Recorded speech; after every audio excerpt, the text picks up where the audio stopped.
CEO Michael Uganda YouTube channel kwoli. Kakati omukyala Fullfigure Lunaku olwaleero agenze n'akyalirako ku Haji wali Mukomera ekigo naye ekituufu kiri nti mbu Haji Amaziga akaaba mangi. Haji ekimukabya amaziga amangi Mukomera agamba nti byonna Haji ati Zuula yandibikoze. Nina atamutekako kintu kyakuba nti yakwata omwana ate yegwe kennyini gwalinga gwe yeezaalira. Agamba nti biba bya bugagga Zuula yandibitute n'atamutekako kintu kyakwata mwana.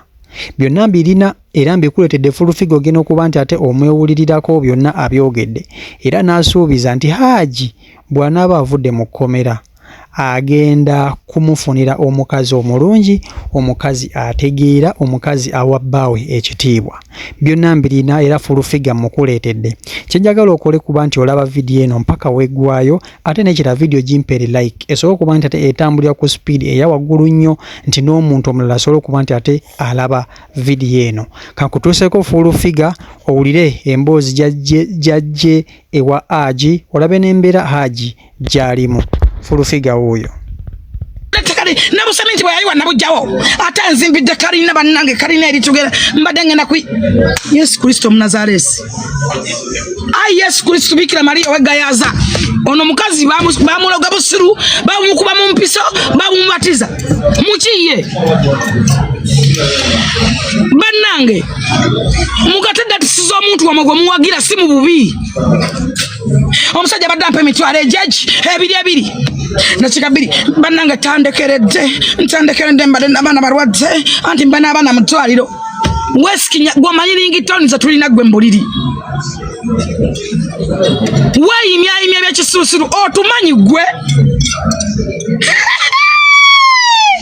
nyabo terabebe bwoye omanyi ennyimba gye tuyimba gwe fe balinga amasalambwa basasano basasira Haji tugenda kumuwa ennyama ensava etaliimu ggumba kati muwe ebiyungwa n'ebifi awoneka abuuyi. Twagala tumwe ku bisambi, twagala Haji ali tumwe ku mukazi awulye nti mu nsi mulimu talyangana ku mukazi, twagala we nti mu nsi mulimu abakazi muva ku ebyo ebiyiringu bye muli ebiwunya empatanya. Free Haji Ali inquired for men, you know, inquired for her. Government muyo tutalawe kibiina kirwani eddembe ly'abasajja.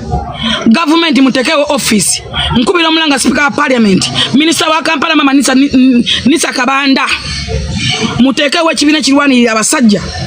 Abasajja bakyaye government ene eri mu buyinza kola butafiibwako. Abasajja bakyaye ebyobufuzi lwa butafiibwako. Abasajja banyivu kubanga batulugunyizibwa mu business mu bebakola emisolo gyonna na biki bagenda bigatta obandi umuludde wakana otali ddembe ebikazi byabafukira binamagwatala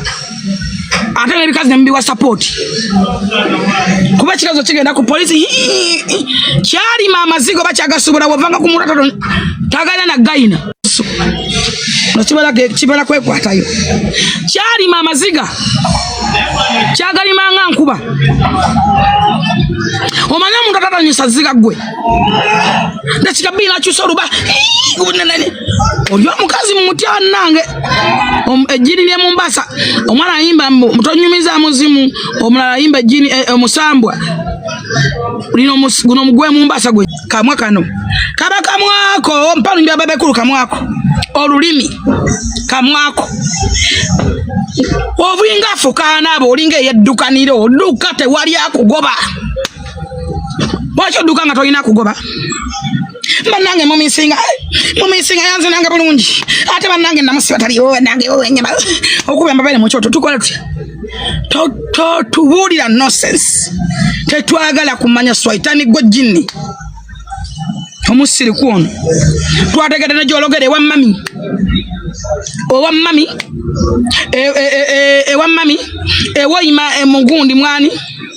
ewa mami ku Masaka Road ewoyima mwani mituba ebiri ne buyukwe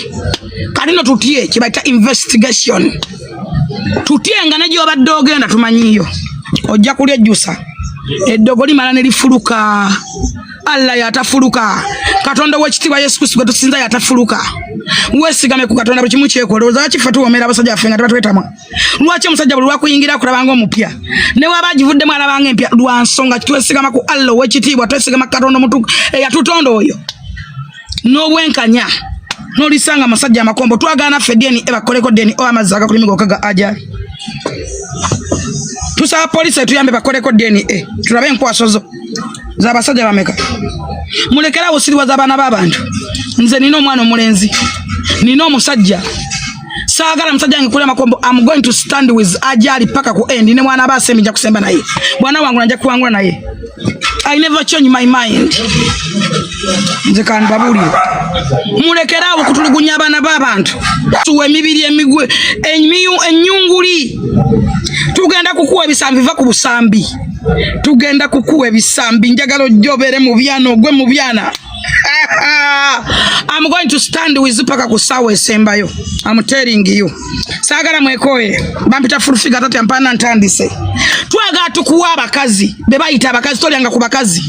obadde oli akabuye enkolongo gyolya oli amakombo kati twaga tukuwe ku nnyama ensava twagala tukuwe ku nnyama ensava etali mugumba ama neyanziza mpadde ebirabo n'enkofiira va ku banaku twaga obote ne sente n'olya kubi obote ne sente n'olya kabuyi munyama nawe ya mukabuyi obadde kinaabwa ne akuloga bakulogera ludda wabako edogo bali kuba miswa tugenda kuli nyonkamu tugenda kuli jamu nga tulomba dduwa mu linnya la Allah tujja kowola Allah wabuyinza w'ekitiibwa tukuyonkemu eddogo otegeere tukuyonkemu eddogo otereere tukuwa abaana b'abantu abantu banoonya basajja babalabirira abantu banoonya basajja bayimiridde ng'olaba enkodo Mariano Maya n'omutunya n'amaaso ne gakuluma ng'alinga ebibogo tugenda kukuwa abakazi gwe tugenda kukuwa ebisambi tugenda kukuwa ebiyungula tugenda kukuwa ennyama ensava nyabo gwe omusajja gwe nabe ataliko wadde akamogo Mungu mugagga Allahu Akbar tugenda kukuwa abakazi kivevenga omisinga ki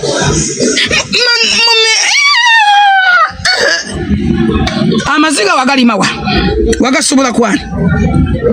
obukode wabujjawa hana nyoko mufere muzibo mugenda koma ku Alice onakulwencha mwe namba ko wola tanafuna t-shirt nkubire simu kuya Nurudini simu nawo sogano je kozesa funa t-shirt onakulwencha tugena mu court naye njagala bagama tugena mu court tugena kusomera musangu temusibe yanyo ekyale nnyo naye tugena mu court njaga tubere mu bungi wali ekajjansi mu court ye kajjansi muje tugena mu court tusangene Haji ali mwezira oyo musajja omulaba tugenda kumuteka walinga takola kinga tumusosola njala tugenda kumuwa abawala nga bamusosola enjala bamusosola enviri baweweta kirevene sunna ya Mungu eno nga bakomba nkombe va kugwa tamanyiravu wenna weesaanikidde olinga omuwumbo gwa munno mukabi wenna okyumuka okunkumukomanyira omusajja ayimiridde ate teyakuzimbira ate abadde anzimbira nnyumba kugiyingira ate mwavuyana n'abala 10 ate tuweza emitwalo ebiri olwaleero mbadde Mukomera ekigo era bino bye mbajjiddeyo era byennyongedde okuzuula mu mboozi ey'akafubo ne Haji ate era oluvannyuma lw'okuvaayo era ne twongera okunyumyamuko n'abantu ab'enjawulo omuli ne taata Nisha Amisi Kintu amawulire agaliwo gaagano Haji olunaku lwe yayagala bamuggyeko DNA oba enkwanso omukyala yakaaba n'akuba ebigere ne yeekuba wansi n'azirika n'alema okutondawo omuwaato ogw'okukkirizisa abasawo bakebere DNA kitegeeza amawulire agaliwo galaga nti Haji takebererwanga era enkwanso ze ezirumika okuba nti yeebaka ku mwana ye yasinga okukyagala Haji yasinga okwagala ekintu ekyo ngenda kujja ku ssaawa 4 n'ekitundu nga bulijjo ekirala omwana Nisha amawulire ge tufunye takyali wa minisita omukyala yamuyina Hajat yalina omwana era nabyo tugenda kubikuleetera omukyala Hajat Zula yalina omwana Nisha kati abadde bambuze ekibuuzo ekyo omwana ali ludda wa nkizzemu omwana ali wa maama we. Byonna ngenda kubirambululaawo ekiro ssaawa 4:30. Haji ate oyo gwe mulaba yoyo mu myaka gye egy'ekivubuka nabagambye ffe tunoonya enditowuzi munda oyo gwe mulaba ebifaananyi bye bateereddewo mu myaka gye egy'ekivubuka bw'atyo bwe yali afaanana nga ne kabbiya takawuuse ebitooke bye bigwa getutegeddeko Haji ati yakuma mu kya 7 era ekikwatagana n'okusoma Kurani ne bw'omugamba nti somamu haya ne bwebeegi tagimanyi yadde okugamba nti somamu wadde bageta surati oba tayina wadde era mwaba mulayiza ng'akutte Kurani mumugambe gibikule baako yadde haya emu gy'osoma byonna nzija nabyo. Ekirala Haji ati omwami ayogerwako kazibwe muguno omusango kazibwe mubadde mwebuuza yaani yoyo naye bw'atyo bw'afaanana yoyo omwami gwe bayita kazibwe. Tujja ne details bwe tunaamaliriza bino byonna ye tumunnyonnyole yaani kubanga naye ebibuuzo bibadde bingi kazibwe yaani. Kakati bwekyoba omanya ku lunaku lwa 3 Haji aleetebwa mu kkooti asomerwa omusango omulundi ogusookedde ddala, then oluvannyuma omusango gwe gujja kuba gwoleke oba guweerezebwa mu kkooti enkulu eteekeddwa okuba nga yalina okumuwozesa n'okuwulira okweyimirirwa kwe. Oluvannyuma kankome